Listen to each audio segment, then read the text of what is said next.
নমস্কার সকলকে। আজ আপনাদের সাথে শেয়ার করব ঘরোয়া পদ্ধতিতে ভেজ মোমো রেসিপি। তার জন্য আমি এখানে গাজর, পেঁয়াজ, বাঁধাকপি, কাঁচা লঙ্কা ও আদা রসুন কুচিয়ে নিয়েছি।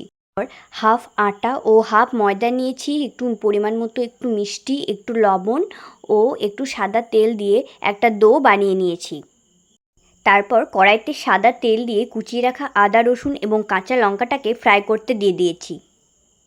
তারপর কাঁচা পেঁয়াজটা দিয়ে দিলাম, গাজর, বাঁধাকপি দিয়ে দিলাম। তারপর পরিমাণ মতো নুন, চিনি, গোলমরিচ গুঁড়ো দিয়ে দিলাম। তারপর সব রকম সস একসাথে রেডি করে নিলাম পুরে দেওয়ার জন্য। পুর রেডি হওয়ার পর মোমোটাকে স্টিম করতে দেওয়ার জন্য গরম জলটা বসিয়ে দিয়েছি। স্টিম করতে দেওয়ার জন্য মোমোটাকে বসিয়ে দিলাম। ব্যাস কিছুক্ষণের মধ্যেই রেডি আমাদের মোমো।